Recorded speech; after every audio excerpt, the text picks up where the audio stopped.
Welcome to the Mindfulness in Politics Project. This week, we want to take a look at something that I know is a big issue for me, for Igor, and for, let's face it, pretty much all of us. And this is that tendency to get pulled into habits that can be so counterproductive and start to really ingrain themselves in our mind in ways that then become difficult to break. I think of this oftentimes in terms of when you're trying to stay focused on a project and you get that ding from the text or the Slack or the tweet or the news headline or whatever it is. And before you can even evaluate whether this is something that needs to distract your attention, you're off to the races with some type of response that becomes so habitual. God, I struggle with this all the time. You set out in the morning to work on some project, some pressing thing, and then the dings start coming in, and almost automatically you're pulled away time and time and time again. And ultimately, this really has the consequence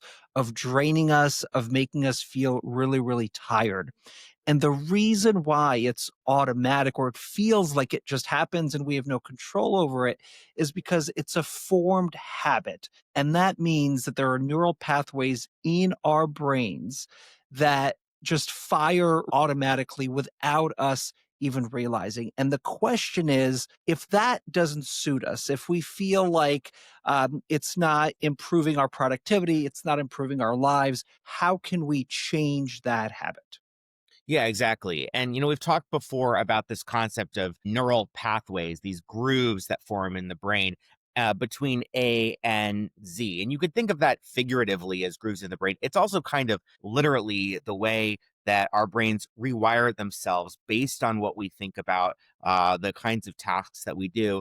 And it's all based on really the incredible capacity of our brain for efficiency that it recognizes, okay, we tend to be going from A to Z a lot. Let's eliminate all the stuff in between and really build an efficient way to get there. And that can work incredibly in a lot of situations for us, but it also can work against us when the things that we're doing that start to build those pathways are actually habits that we don't want to have in place. And the thing to remember here is that we shouldn't feel bad about ourselves when we're pulled away. And because it's neural pathways, because, as you're saying, Josh, the brain is wired in a way to be as efficient as possible, to exert as little energy as possible on tasks you do all the time.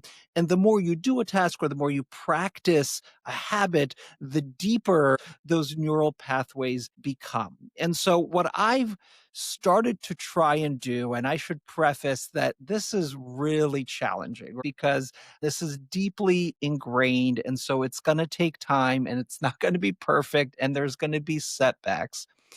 Is every time I really feel that urge to check that notification, I try to just take a deep breath to really ground myself and to name what it is that I'm feeling. Maybe it's anxiety about, oh my God, what has happened in the world? Or if you see the notification from your boss coming in, it's this feeling of, oh my God, what does this person want from me? And we've talked a lot about this on our project, this idea of that just by naming the feeling or the thought, that it creates some really useful space for you.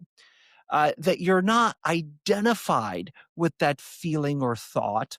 You don't think of it just as an extension of yourself. You think of it just as as a mental phenomenon that you've just experienced. That distance, Josh, there's a lot of power in that distance, or as the great meditation teacher Tara Brach says, there's a lot of power in that pause.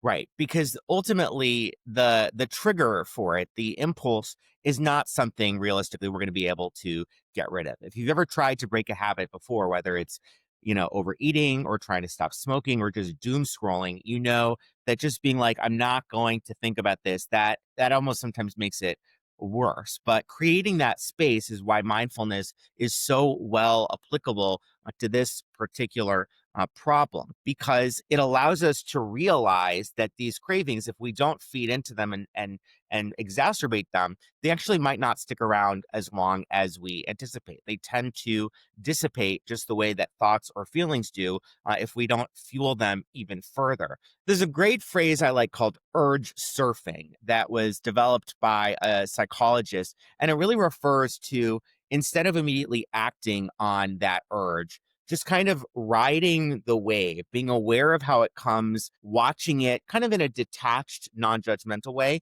and then seeing how it ends. By the time it started to dissipate, you're not as pulled into that pattern, and you have a little bit more control over whether it's a groove that you want to deepen. Ugh, I love that imagery of a wave, right? Because the you see the wave rising, it goes up and then it falls. And so if you keep in mind this idea of, yes, I have this urge, but this urge will pass, that just gives you so much power so that you're not like constantly controlled by the urges that you have.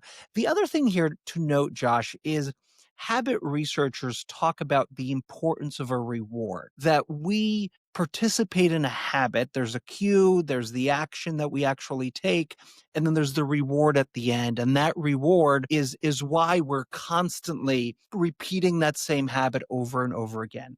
And so in order to modify your habit or to change your habit, you have to figure out a reward that's the same or ideally greater than what you're trying to replace. So, in our example of this notification, the reward may be knowing the latest news of what's happening, right? Feeling in the know, especially for folks in our business, that feels very rewarding.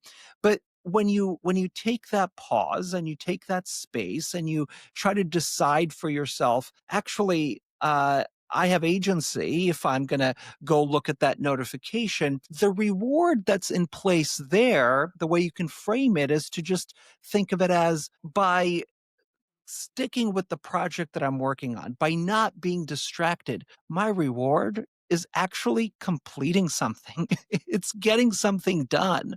Or my reward is that towards the end of the day, I don't feel like I don't have any more gas left in the tank. I don't feel completely exhausted from being pulled in 30,000 different directions. And so this idea of what is the reward for forming this new habit, uh, kind of takes some time to really figure out, and some experimentation about what works or what doesn't. But psychologically, the way we're wired, it's pretty important. Right. And it doesn't mean we're just going to stop being pulled in different directions. So don't go tell your boss that Igor and Josh said it's okay to stop checking your Slack because it's a bad habit.